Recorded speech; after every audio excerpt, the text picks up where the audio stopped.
Bismillahirrahmanirrahim. Assalamualaikum warahmatullahi wabarakatuh. Ketemu saya dengan saya lagi dari SKH Global Insani Madani. Setelah kemarin saya sedikit berbagi terkait trik metode cara cepat menulis, kemudian juga membagi ya terkait tata cara penulisan braille ya di reglet dan cara membacanya itu seperti apa bagi anak tunanetra ataupun low vision. Sekarang saya mau berbagi terkait tentang cara cepat membaca ya. Jadi saya ingin sedikit berbagi pengalaman ya. Dulu saya memberikan pengajaran kepada anak-anak yang umum ya, karena memang pada saat itu saya belum terjun ke dunia kekhususan. Karenanya saya waktu itu mencoba ya, bukannya coba-coba ya, tapi saya berusaha untuk memberikan yang terbaik, layanan yang terbaik kepada mereka yang belum mampu membaca. Nah, sekarang saya mau berbagi kepada rekan-rekan semua bagaimana sih cara menanggulangi anak yang belum mampu membaca agar cepat dan terutama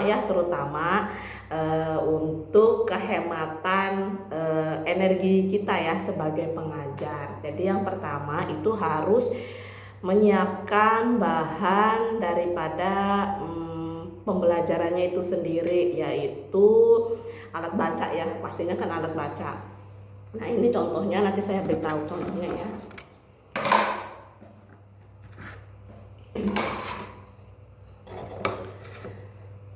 Jadi ini alat baca yang saya pakai ya, ini hanya sebatas contoh. Jadi nanti rekan-rekan bisa mengkreasikan gitu ya, semenarik mungkin bentuknya ataupun istilahnya tulisannya seperti itu agar si anak itu menarik dan itu termotivasi gitu untuk yang namanya belajar membaca seperti itu. Dan ini kalau saya ya menggunakannya seperti ini. Nah, jadi saya langsung menggunakan dua huruf.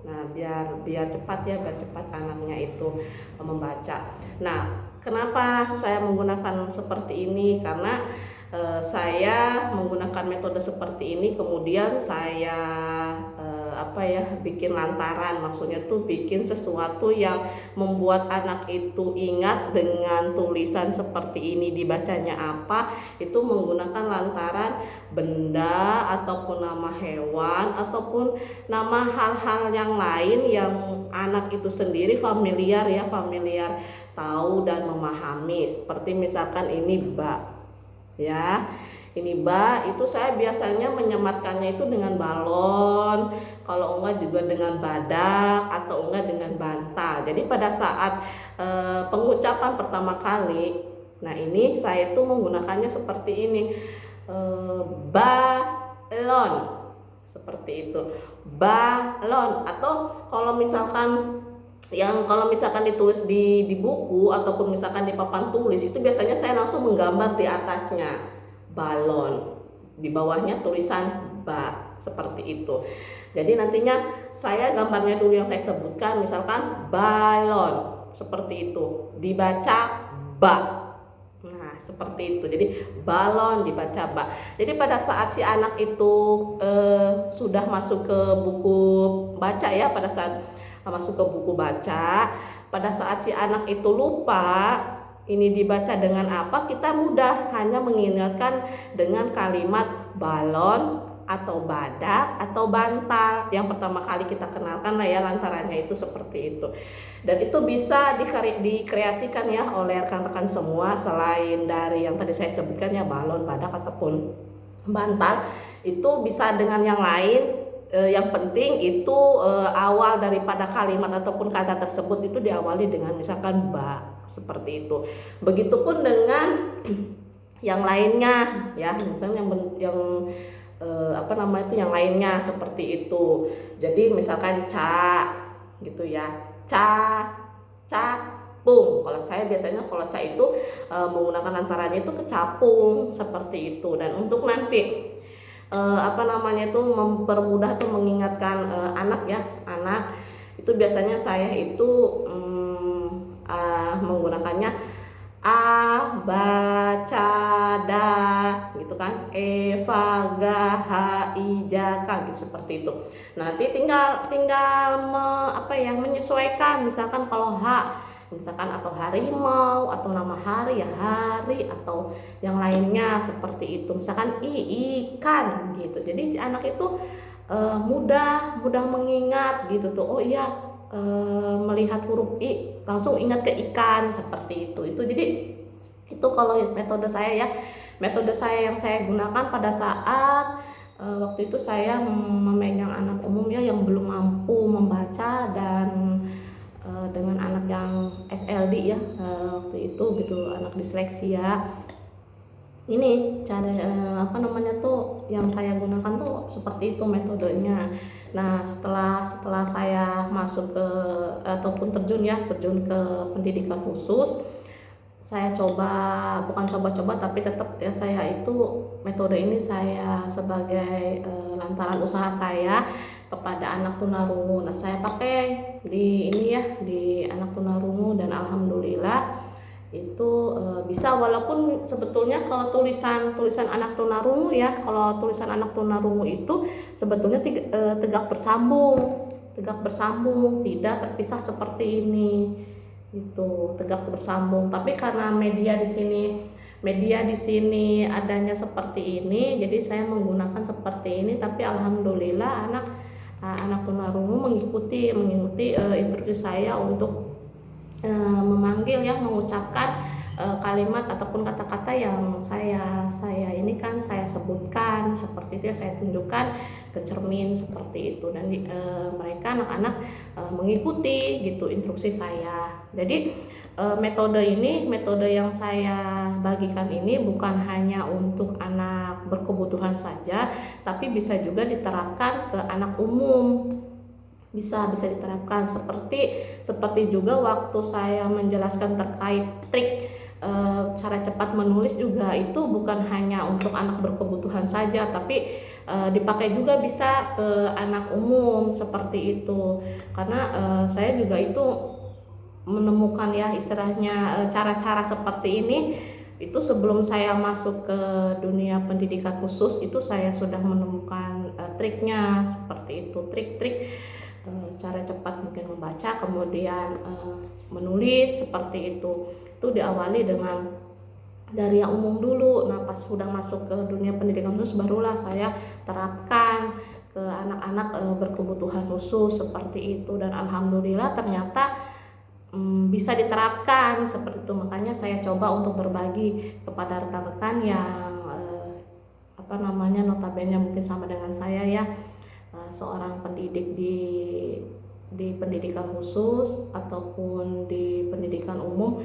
Silahkan untuk mencoba metode yang saya sudah aplikasikan, yang sudah saya terapkan kepada peserta didik seperti itu. Dan insya Allah hasilnya ya istilahnya ya, walaupun tidak terlalu cepat, tapi kalau misalnya kita sendiri memiliki targetan ya ataupun program, misalkan si anak itu harus mampu membaca ataupun menulis cepat sekira berapa bulan gitu tuh, kitanya sebagai pendidik yang berusaha semaksimal mungkin untuk memberikan yang terbaik ya, layanan yang terbaik. Jadi intinya saya berharap kepada semuanya, baik itu rekan-rekan seperjuangan ataupun ya rekan-rekan seperjuangan ya istilahnya yang ada di layanan pendidikan, jangan pernah memilah ataupun memilih anak-anak ya seperti itu, karena sebetulnya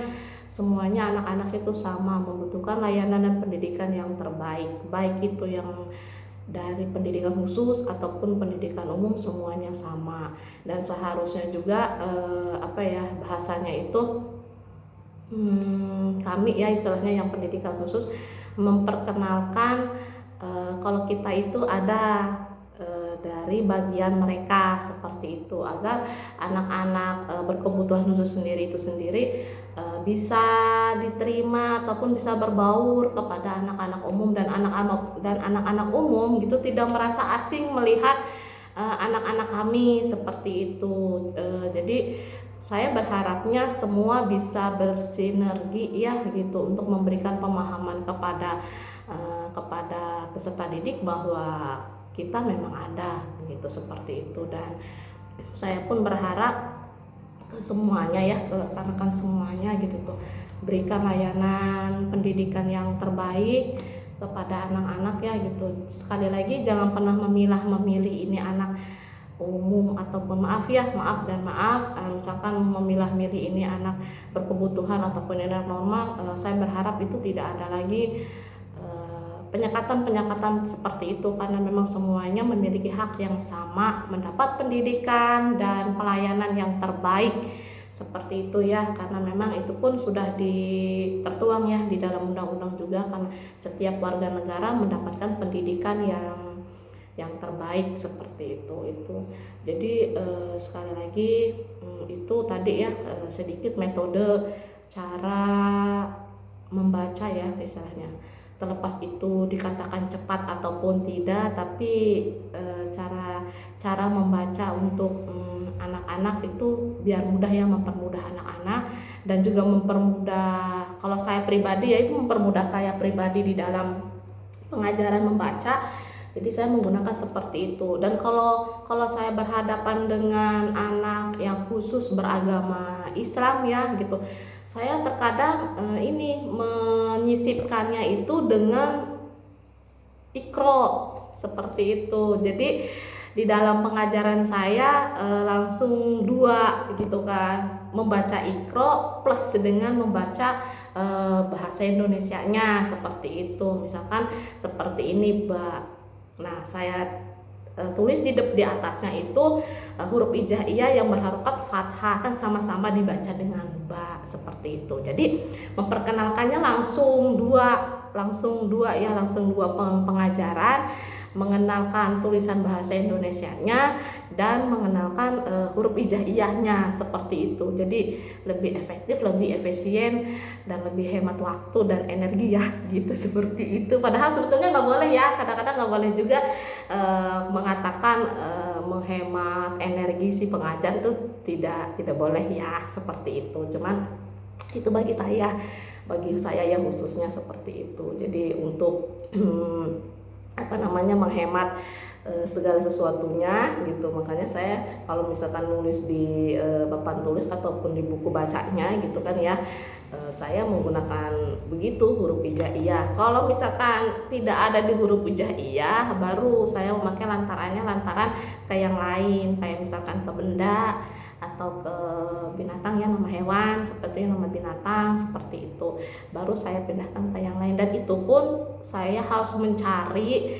yang memang si anaknya yang paham ya terkait daripada yang saya ucapkan. Kalau misalkan kayak flamingo, kadang-kadang kan anak-anak belum paham flamingo itu apa sih Bu gitu kan, kadang-kadang mereka bertanya karena tidak terbayang gitu kan, tidak terbayang. Terus saya beritahu flamingo itu semodel kayak bangau, saya gituin. Nah baru dia oh begitu, seperti itu. Jadi cari kata-kata ataupun kalimat, nama-nama benda ataupun yang lainnya ya gitu yang anak sendiri tahu. Dan saya waktu pertama kali pas bilang flamingo gitu kan, anak-anak bingung, apa Bu kayak gitu, memang terus tidak familiar ya gitu ke anak-anak juga flamingo itu apa gitu. Terus saya bilang iya flamingo itu seperti bangau, terus saya tunjukin kan gambarnya seperti ini. Oh gitu. Jadi dia si anak langsung terbayang, dan langsung kalau ketemu langsung oh iya flamingo kan Bu kayak gitu, seperti itu. Ya saya bilang. Jadi sebetulnya intinya kalau untuk anak-anak itu kan metodenya itu yang menarik ya, yang menarik si minat anak itu untuk termotivasi yang namanya belajar. Mau itu menulisnya, mau itu membacanya. Dan kalau metode saya sendiri kalau terkait menulis, membaca ataupun berhitung itu tidak memberikan yang banyak-banyak ya gitu, paling banyak itu 5, paling banyak itu saya itu 5. Yang yang terpenting anak mampu, anak paham, dan anak tahu. Jadi tahu, mengerti, baru paham, seperti itu. Jadi nggak usah banyak-banyak. Terus kasihan juga, bukannya kasihan sih ya, untuk yang namanya konsentrasi si anak itu kan paling lama itu kan sekitar 30 menitan ya, seperti 30 menit sampai 1 jam lah gitu, tergantung daripada usianya. Jadi kita kondisikan gitu, jangan terlalu ditoyon, malah justru tidak efektif seperti itu. Makanya saya selalu memberikannya itu paling banyak itu 5. Itu untuk yang anak umum. Setelah 5 nanti saya ganti variasi lagi seperti itu. Metode misalkan kalau menulis ataupun membaca itu saya ganti lagi variasinya, maksudnya biar anak itu tidak bosan. Jadi walaupun sampai 20, ternyata sampai 20 kalau dilihat-lihat ya, cuman hanya 5, tapi dengan bentuk yang berbeda-beda gitu, walaupun dengan caranya yang sama gitu, tapi dengan bentuk yang berbeda, tulisan yang berbeda, itu si anak lebih menarik gitu, lebih menarik minatnya, lebih semangat dan tidak monoton kitanya juga gitu, apa sambil bercanda, apa sambil gimana, seperti itu. Jadi si anak itu betah di dalam pembelajaran dengan kita, seperti itu. Jadi sekali lagi jangan terlalu banyak memberikan materi ataupun tugas ya, terutama gitu. Yang penting anak itu tahu, mengerti, dan paham. Intinya seperti itu. Nanti kalau misalkan anak sudah mengerti, tahu, dan paham, kan enak kesananya ya, melanjutinya tuh enak seperti itu. Kitanya juga tidak kesel gitu kan, tidak jengkel, tidak gimana gitu pada saat si anak itu tidak mampu, kala itunya gitu tuh sama-sama happy seperti itu. Itu mungkin berbagi saya untuk hari ini terkait cara membaca. Mau itu cepat ataupun tidak, tapi metode itu saya sudah lakukan seperti itu. Tuh cara mudahnya ya untuk semuanya. Kurang dan lebihnya ya saya mohon maaf apabila ada kata-kata yang menyinggung ataupun terlalu cepat. Itu bisa nanti ya diisikan ke komen, kritik, dan saran untuk lebih memajukan ya, istilahnya berbagi metode dengan ya, berbagi metode ya gitu, karena kita ini kan berhadapannya dengan manusia ya, dengan anak-anak yang dia adalah generasi pelanjut kita gitu. Kalau kitanya tidak memberikan yang terbaik, terus mereka mau jadi apa, seperti itu. Makanya kita berusaha untuk memberikan yang terbaik buat mereka. Dan saya juga kadang-kadang meminta ya kepada rekan-rekan, gimana sih gitu metode itu. Jadi kita saling, dan saya juga di sini juga ingin gitu kan berbagi kepada rekan-rekan, dan semoga rekan-rekan juga bisa berbagi kepada saya. Jadi sekali lagi saya mohon maaf, jangan lupa komen kritik yang membangun ya, seperti itu. Kemudian share-nya, like, dan subscribe-nya jangan lupa, dan tetap mengikuti konten-konten saya. Semoga di semua konten-konten saya itu bisa diambil manfaatnya ya, ada yang bisa diambil manfaatnya. Kurang dan lebihnya saya mohon maaf ya. Billahi taufik wal hidayah. Wassalamualaikum warahmatullahi wabarakatuh. Dadah.